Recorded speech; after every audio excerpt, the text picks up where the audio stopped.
Welcome, beautiful Paris Saint-Germain family to PSGINT Reacts to Tweets, episode 14. Let's jump into it.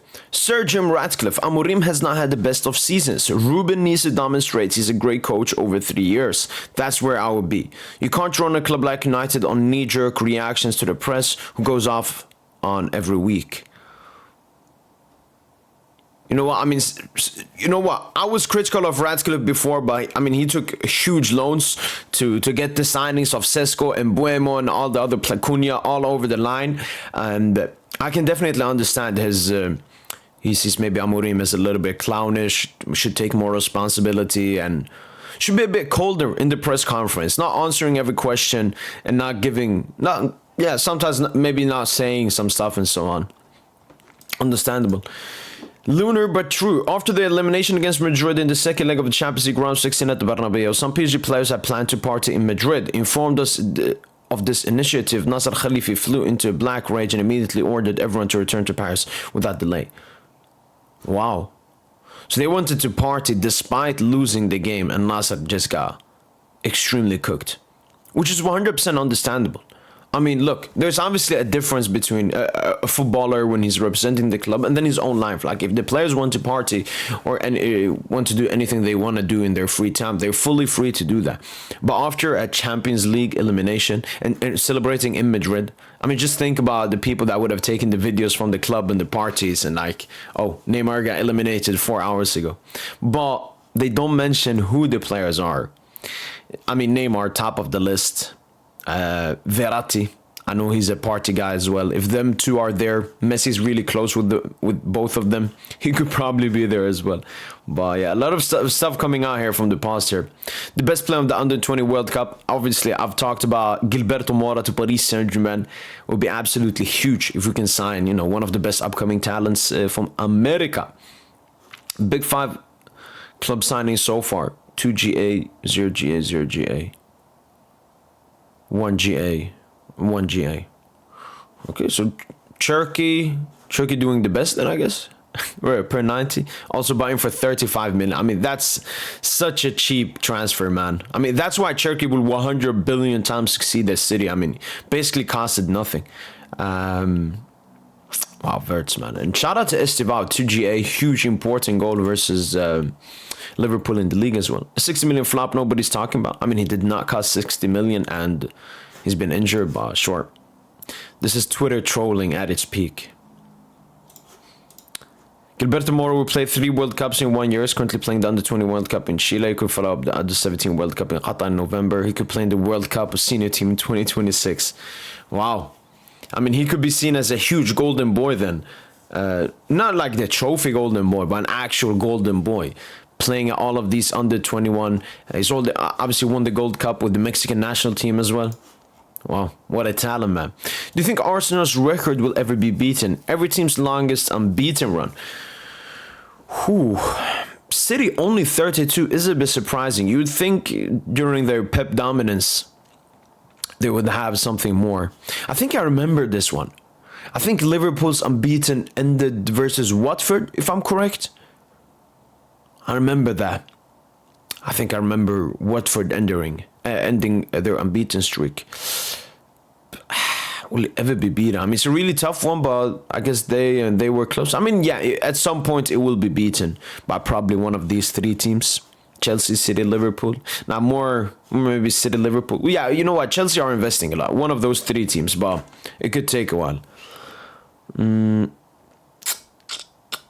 Lionel Messi could miss the match against Venezuela this Friday. He might play on Saturday with Inter Miami versus Atlanta United in the final MLS match day, and then get some minutes on Tuesday against Puerto Rico. Alright. Top 4 best clubs ever historically according to ChatGPT. Top 4 best clubs ever. Best in terms of what? Because if we're talking historically, dominance, Champions League, league titles, the 2 most important ones, Madrid, Barca, Milan, yeah. Just switch United for Bayern. I have no clue why United are here. Even if you want to put a Prem team or team not Bayern, it should be Liverpool. Why is United here? United is such an overrated club. I know they have a lot of fans, but that's the only big thing they have. Even Even their history is a little bit overrated. I mean, only 2 Champions Leagues. Or 3, maybe 3. I think they have one like in the dark ages, the dinosaur era. But only 3 Champions Leagues. What are they doing here? How is Bayern München now here? Dominated their own league and have way more Champions Leagues than United. I think Bayern have more Champions Leagues than Barca as well. I mean, Barca is another one. It's a lot of recent dominance, but you know, they peaked really high. When you ask people what's the best team of all time, they will tell you maybe the 2011 Pep Barca team, or they really like the 2015 MSN Barca. What is United doing here? And yeah, AC Milan, I mean, huge historical club, but they will start falling off as well. Is Judge Achimpong the best? Chelsea fans, man, especially this dude, man, he's just trolling all the time. Would you pick between Nico and Gui? I mean, he's a Bayern fan, so to Bayern, definitely Schlotterbeck. Shout out to Gabe, but I mean, Schlotterbeck is a better talent, he's a better player, and he would suit that team more. Left-footed, you have him and Upamecano. That's huge. Because I saw the recent reports that Opa would probably extend that Bayern. Opa, Schlotterbeck, German as well. Like, you need to bring that German culture back to Bayern, man. That's, you know, when Bayern were at its peak. That's when the German national team was at its peak. You got to collect them all. And obviously, weakened Dortmund, who have looked interesting this season. Plus, Gui is a Premier League club. I know he only has, 6 months left on his contract in January, if you're going to push for both of them in January. But it's going to be a lot of competition. He could potentially even cost more, despite being on such a short contract. I recently moved to Newton. Mohamed Salisu delivers for Ghana. On this day 2 years ago, Lamine Yamal became the youngest goal scorer in La Liga history. If I'm not incorrect, I actually think it might have been broken, but I'm not fully correct.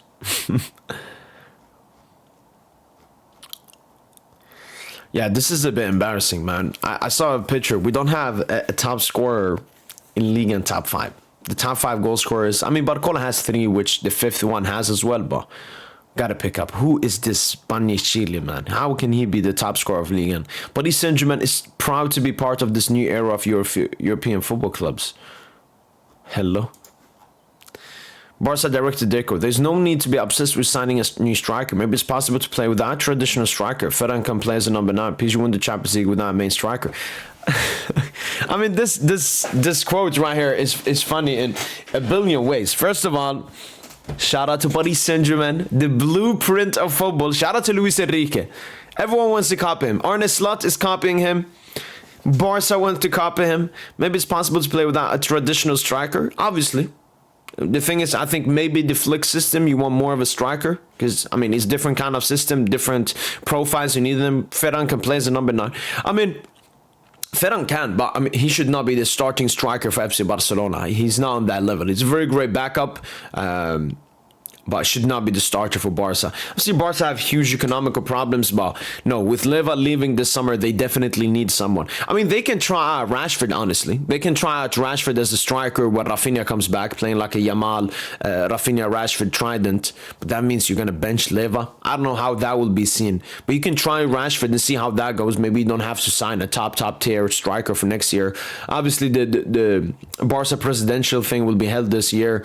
Laporta will probably push out media propaganda. They're going to sign Haaland or Alvarez or something. I saw the reports to Guirassy. They're a bit realistic, sound well. Flick likes him. I've also seen the reports to that Levante striker. He could maybe be good. But yeah, I mean, Deco is preparing the Barca fan base for no Haaland next summer if you aren't ready. Yeah. Luis Enrique can make Ayoub Boadi a candidate for the Ballon d'Or.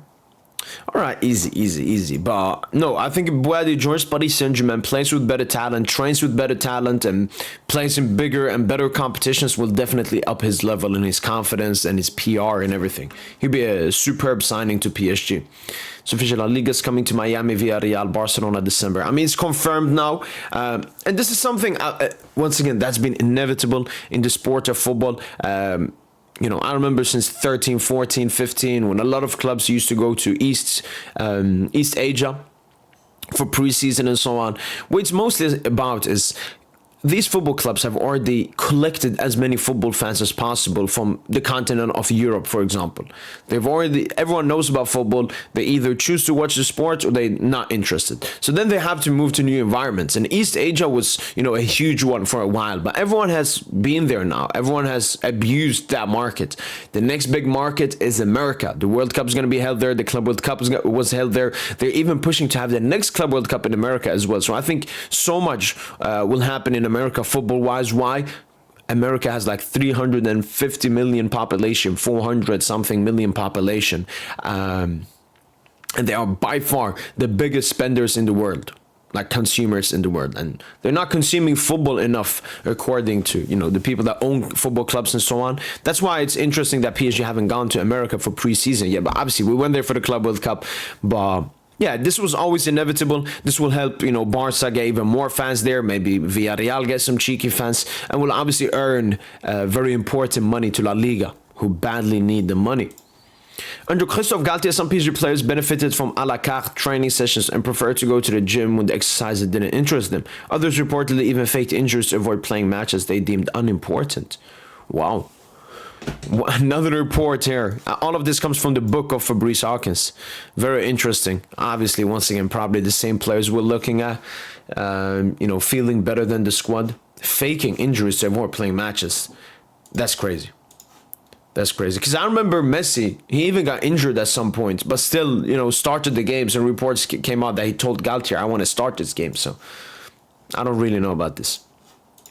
Vitinha Nunes, João Neves and Gonçalo Ramos received the Golden Season distinction yesterday at the Portugal Football Club's 2025. We're very happy it was a dream season, not only for the club, but also for the national team. We want to maintain this level and, if possible, do even better. Nuno, I also want to thank the president and the club. It was an incredible year for all of us, and for the club, we're very happy. Ramos, I want to thank everyone here in the national team and at PSG. It's an honor to be part of the group we have at the club and also to be part of this group of players we have in the national team. Is this an award just for our players? Because when I first started, I thought it was like 11. I didn't know how Gonçalo squeezed into it, but okay, maybe it was an actual award for us just winning the Champions League. And João Neves obviously also won it, but is injured, so was not there for the picture. When you see it, Del Piero, Kaká, Pogba, Xavi, Cafu, Zidane, Kroos, Lionel Messi.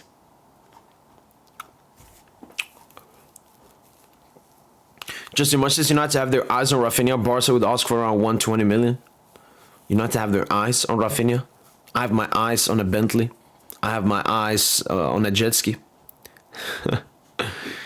I mean, let's say United really want him and want to pay 120. That's definitely a number Barca would think about selling Raphinha for.